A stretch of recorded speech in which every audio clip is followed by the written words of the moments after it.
very emphatic. In the rural areas, we want this to be led by the traditional leaders, the chiefs, the headmen, the village head. The village head is the lowest unit that will supervise this. And as has been emphasized by the president, we don't expect these village heads to discriminate against anybody. They look at the hunger situation as hunger, and anybody who needs that hunger. Interference can only come from those who are outside this village headship. And we have been extolling and saying to our civil servants, please don't be corrupt about this. And we have been saying to politicians, please don't interfere. And that's why I was using examples of myself or anybody else with parents or relatives in the rural areas. Let's not use our positions to end up having this food going to undeserving people.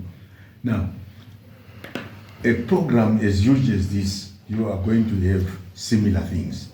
But what happens is how you monitor, how you follow up. And that's why we have said monitoring is at district level, the district civil protection unit, which is led by the DTC, our first line of monitoring. Then we have at provincial level, but from time to time, because this is a community means testing system, we need to create a system where we can go and sample and say, was this election properly done? Was there any favoritism? Was there any discrimination? We have to roll out this over the whole period up to March next year. We are doing this in a devolved system. And once the president said, let's leave no place behind, no one behind. And we are basing it on over 35,000 villages in the country. We are saying the transport system has to be robust. It has to try to cover the number of people in each ward in as quickly as possible, so that let's hire as many trucks. I just used the Muguza, for instance.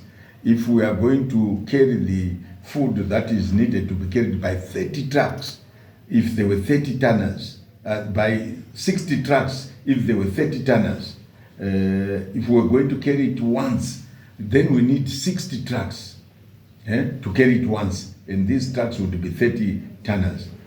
And we don't want other people to wait for this food.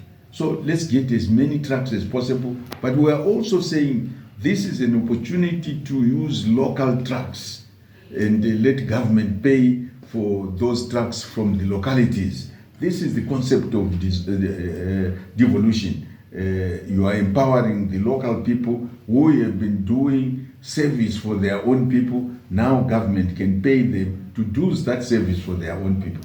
So to move 138,000 tons, we'll need over 4,030 tonners.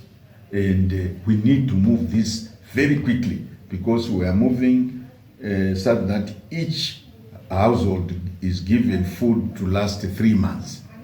In the rural area, in the urban areas, there is no problem, because we are paying them through their cell phones and others. So it will be very quick. But in the rural areas, we want to do it quickly, so we have to hire as many trucks as possible. If they are less than 30 tons, there has to be a figure on how we are hiring them.